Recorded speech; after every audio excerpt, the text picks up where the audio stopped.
Did you see this year's Super Bowl halftime show? Not that lip-syncing crap that Hispanophobes couldn't even play on Daddy Musk's Twitter takeover. I mean the real one, that despite the competing show and whining from the president of the most powerful country on earth, went on to become the most watched Super Bowl halftime show ever. And now you want to learn to understand it like a Puerto Rican. So as a linguist and Puerto Rican myself, I am here to translate and give some insight into what Bad Bunny's performance means to us. Things you may have missed even if you're a fluent or native speaker of Spanish, as well as some other things that I find linguistically really cool about his music. I'm not asking you to love his music if you don't already, but hopefully I can at least give you an appreciation for the meanings and why Bad Bunny is the biggest artist in the world, even though he doesn't appeal to a worldwide audience like many English language pop artists. Let's start with the beginning of his halftime show. He opens with one of his most popular songs ever. Ey, Tití Me Preguntó si tengo mucha novia. Ey. Titled Tití Me Preguntó. ¿Pero te has preguntado quién es Tití? I've lived in Colombia and now Ecuador, and I've met Spanish speakers in and from even more countries, and I've asked if they know who Tití from the song is, and nobody I've asked has ever known the answer. Now, it wasn't an academically rigorous study or anything like that, but still, non-Puerto Ricans usually don't use that word. Yet even though I didn't grow up speaking Spanish and don't have a Puerto Rico accent, yes, unfortunately, I was a no sapo kid. Some of my first words were Puerto Rican Spanish because my mom would use those words, and I might not have even learned the English word until years later. So I immediately knew who Titi was because I have that person in my family. It's a word used in Puerto Rico for aunt, a variation on tía. That's why the music video starts like this. Tú tienes muchas novias, ¿verdad? ¿Cuántas novias tú tienes? Titi, yo tengo como 3 novias en la escuela. I can't say that nobody else uses that word in other countries, but it's definitely nowhere near as common. I haven't heard it in any other country, and it has basically replaced tía in Puerto Rico. For some older Puerto Ricans, it may have also meant tío, uncle, but today that's not so common, and for my Puerto Rican uncles, I say tío. But for my aunts, even to this day, even when I didn't speak Spanish, I always and only called them titi. So the title in English would kind of be like, Auntie Asked Me. It's not the so-called standard word for aunt, but it's the same thing. So that's just a nice little Puerto Rican vocabulary for you, but what about a deeper meaning? Let's fast forward in the show a bit to find this. Quieren quitarme el río y también la playa, quieren el barrio mío y que abuelita se vaya. This is Ricky Martin, another famous Puerto Rican musician, singing Bad Bunny's song Lo que pasó a Hawaii, which means what happened to Hawaii. So what does this song have to do with Puerto Rico? Well, what is Puerto Rico? An island nation that became a U.S. territory. And what is Hawaii? An island nation that became a U.S. territory and eventually a U.S. state. If you don't know much about Hawaiian history, what the song is referring to is about how Anglo-Saxon Americans, especially wealthy Americans and corporations, took control of Hawaii. When Hawaii was independent in the 1800s, U.S. sugar planters and investors gained increasing control over Hawaii's economy and foreign relations, obviously favoring the USA. Then in 1893, white American businessmen and lawyers overthrew Queen Liliuokalani and asked for U.S. annexation. It took a few years with U.S. politicians not coming to an agreement before they finally annexed Hawaii in 1898, becoming a territory in 1900, then a state in 1959.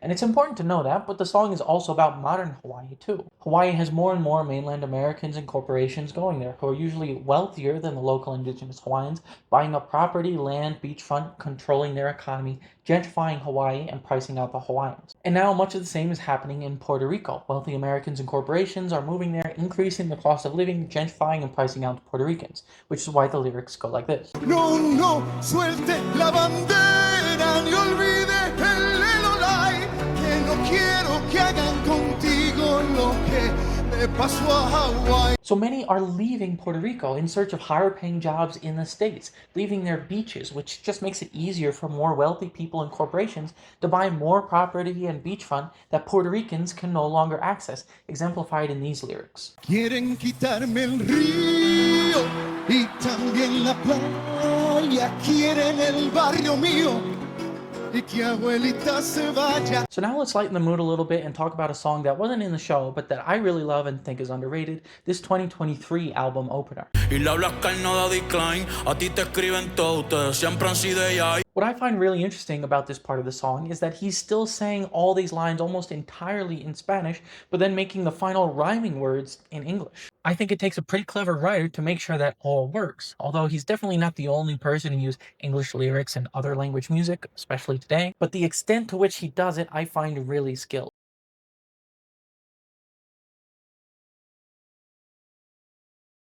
line in Spanish that leads up to English words that not only rhyme, but also would still make sense in the sentence if they were in Spanish, and are also common enough that the average Latino listener will still be able to understand even though it's not Spanish.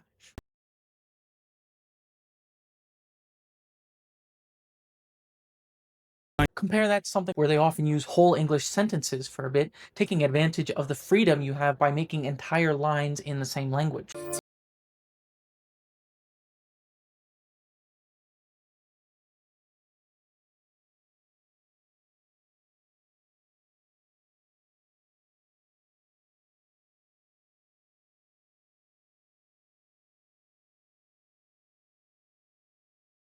Which is its own skill for a writer that deserves respect, but I think you can see as having more leeway because you're not trying to sync the meanings and rhythms of two languages in a single line, rhyming across multiple lines. Now back to the halftime show, this part here.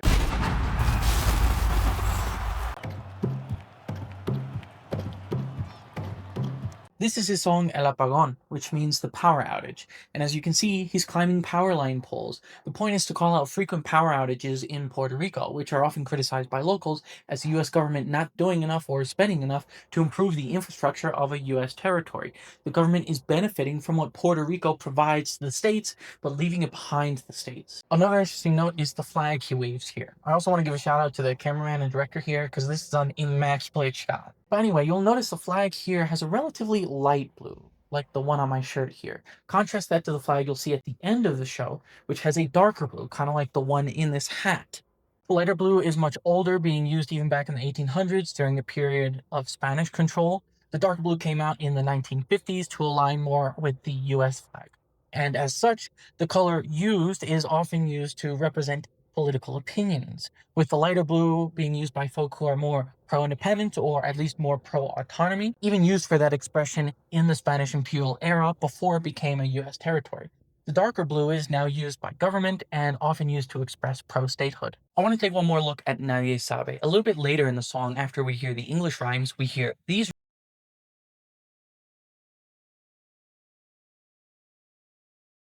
If you're not familiar with Spanish, this may not seem special, but what I want you to understand is that these rhymes wouldn't exist in any other Spanish accent, at least that I know of. See, Puerto Ricans have this phonetic change that leads to an R sound changing to an L sound.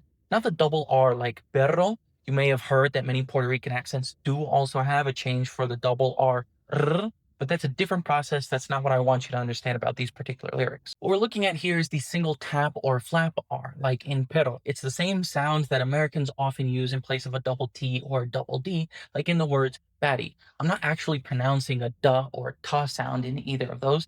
They both have an allophonic variation, which means a change in a specific context, turning into the alveolar tap ra, articulated in the same place as T and D, the alveolar ridge, just behind your teeth, just quicker and therefore easier to pronounce, which is why your tongue likes to do it, and why it's such a common sound in many of the world's languages, which is what a single R in the middle of a word usually represents in Spanish.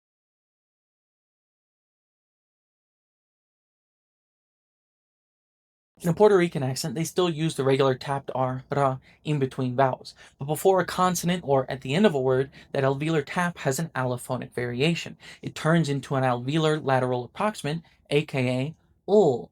See, the only difference between that tap ra and ul is that the tap, by definition, only taps the alveolar ridge. The only thing you need to do to change ra to ul is to hold on to it and let air out the side.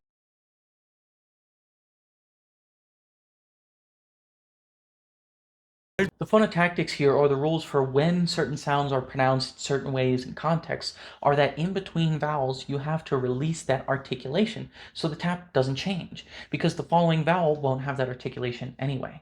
But when it's followed by another consonant that has some kind of articulation, or at the end of a word where you're not going to need to release that articulation to pronounce the following vowel, it's just easier for your tongue to not let go of that tap, thus turning it into ul.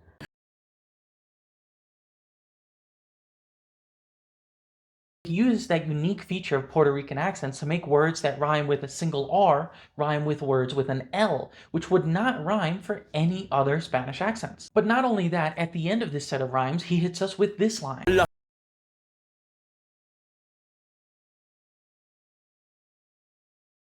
finish them with an L because with an R it sounds bad. He's literally describing the phonetic and phonotactic features of a Puerto Rican accent as a line in the song and using that feature to rhyme not only other lines, but also to rhyme the very line where he's describing those phonetic features and telling you that that's what he's doing.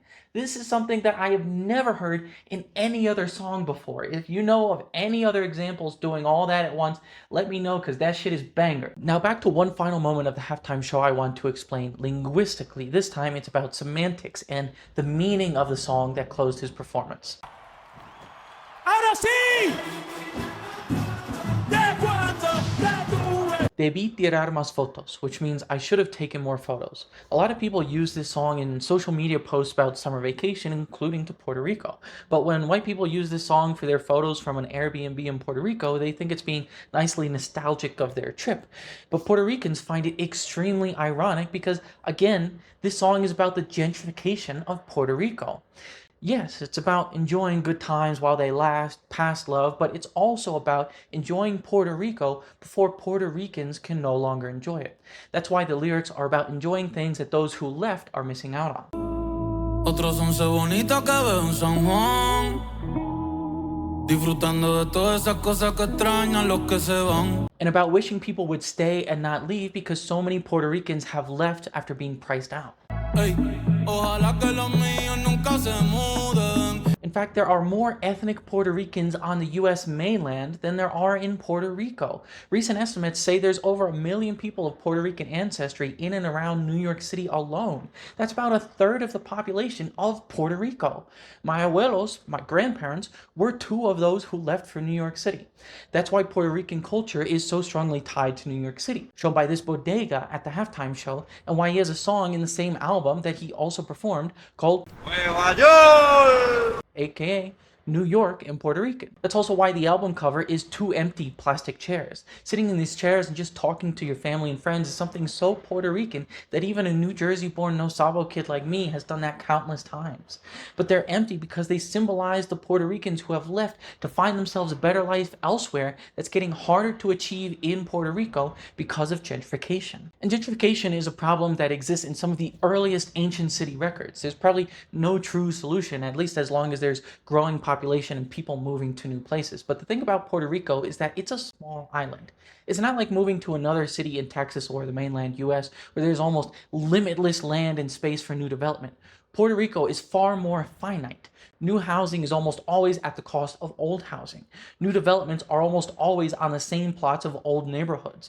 As more wealthy folks from the States move to Puerto Rico for tax cuts and can afford big houses, smaller houses that Puerto Ricans can afford are going away, and with them, Puerto Ricans. This is just the tip of the iceberg when it comes to understanding Bad Bunny like a Puerto Rican. I've got a few more things to say, so please don't go yet, but let me say now, thank you for watching and appreciating what Puerto Ricans have to offer. If you enjoyed this, give it a like and share. If you want to see more analysis and explanation of media like this, whether it's linguistic or cultural, Bad Bunny or other Puerto Rican stuff, American stuff, or even movies or anything else I might be able to teach a bit about, let me know in the comments and subscribe for more. One more linguistic thing to see here is that he mentions all of the countries in the Americas and says, together we are America.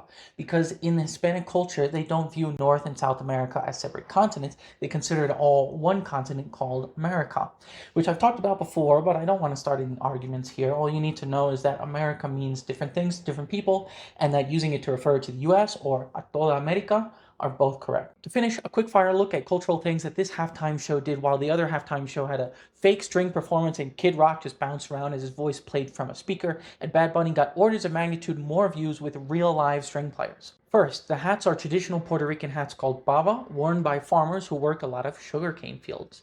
Then the fact that this is a real club owner and Bad Bunny celebrated his album release there to help her stay in business. A lot of the other stands and businesses in the set and cast were real Latino vendors and business people from cities all across the US. The kid sleeping across a few chairs at a party, every Hispanic kid has been that kid. I love that one. This is a traditional Puerto Rican style house based on a specific real house. This was a real wedding. And this kid at the end seeing that Latinos can do anything. And there's probably even more stuff in his music and performances that I wouldn't be the right person to explain because I didn't grow up on the island. So if you're interested in learning more, don't just follow me, follow Puerto Ricans born and raised in Puerto Rico who can tell you even more. Look, I don't talk about Bad Bunny the same way I talk about Mon Laferte or Ray, because he doesn't have the voice of an angel like they do, alright? Nobody thinks he has the best pipes in the world, okay? And sure, even if you appreciate what I've said here, not everybody's gonna like his type of music. No type of music is liked by everyone. But what he means to us is just beyond what so many artists ever achieve. This show supported small local businesses. It was all about bringing people together and sharing love. He said, God bless America, one of the most pro-American phrases ever, and they literally had a real wedding. Like, the only people who shouldn't like this show, or at least appreciate the message, are people who don't like when other people are different from them. He really means that much to so many people, and they all really did that performance. Damn, bro, I'm getting chills just talking about it. Being Puerto Rican now is such a high, dude. Like, before Bad Bunny, we had our celebs and success stories, but now we're up here, bro. Puerto Rico is on top of the world right now. Oh my gosh, I love diversity, mi gente latino. So with that, I'll close out with my usual. Every accent, every dialect, every language, the way everybody speaks around the world, no matter what they look or sound like, are all equally valid and beautiful. And go home with Bad Bunny's message.